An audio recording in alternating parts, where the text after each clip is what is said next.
राजसेवक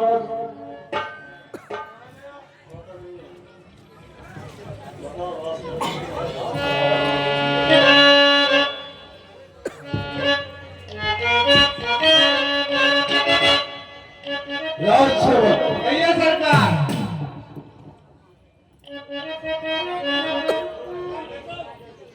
नजीक समर भूमि में गया है, विजय हो गया रहा होगा। इसी उपलक्ष्य में राजनीतिक दरबार में बुलाया जाए, जिससे मन लंकेश का प्रसन्न हो जाए। अवश्य महाराज।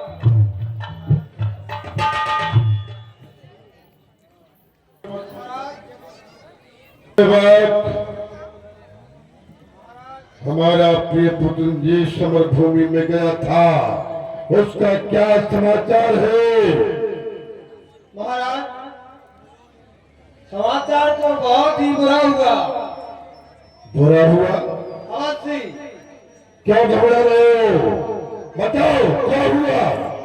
महाराज आपके पुत्र गंगा युद्ध भूमि में गए थे, वो वीरगत को समाप्त हो गए। ऐसा नहीं हो सकता, अवश्य ये महाराज। झूठ बोलता है। हमारा प्रिय पुत्र जी समर भूमि में वीरगति को प्राप्त नहीं हो सकता। बताओ राजसेवक, सत्य क्या है? बताओ, सीधे ही बताओ। महाराज आपके पुत्र जो यज्ञ कर रहे थे, उनका यज्ञ पूरा न होने के कारण वो यज्ञ वीरगति को युद्ध भूमि विभीषण कुलद्रोही, देशद्रोही और राष्ट्रद्रोही भी हो गया। हमारा पुत्र वीरगति को प्राप्त हो चुका है। प्रिय पुत्र जी, तुम्हारी मृत्यु का बदला तेरा पिता लेगा। ऐसी त्राई त्राई मचा दूंगा कि एक दूसरे को शरण देने वाला नहीं रहेगा। मैं उन तपस्वियों को एक साथ यमलोक भेजूंगा। यमलोक राजसेवक महाराज। लेकिन हमारा एक पुत्र और है, उसका जन्म अमूल नक्षत्र में हुआ था, इसलिए मैंने उसको कटेरा में बंद करवा के समुद्र में फेंकवा दिया था। लेकिन समयवश वो पातालपुरी का राजा है अरे रावण, उसका आह्वान करता हूँ। अवश्य महाराज। पुत्र रावण प्रकट हो।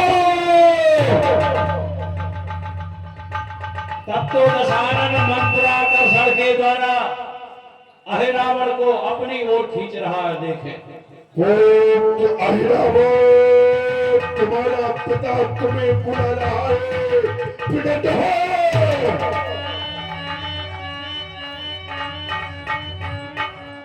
पुत्र अहिरावण, प्रकट हो। ऐसा लगता है पुत्र कहकर के संबोधित करने वाले आज इस अहिरावण को मृत्यु लोक पर जाने के लिए विवश कौन कर रहा है। आवाज कुछ ऐसी लगती है जो अपनों की हो। अपनों की आवाज में करो पुकार और आकर्षण हुआ करता है। कौन हो सकता है? मैं तो ये भी नहीं जानता हमारा पिता कौन है, लेकिन आज पुत्र कहकर के संबोधित करने वाला अगर हमें याद कर रहा है तो पिता का कर्तव्य, पिता अपने पुत्र को अगर किसी समय में पुकारे तो अपने पुत्र की दायित्व की पूर्ति करने हेतु मैं अवश्य जाऊंगा, अवश्य जाऊंगा। मैं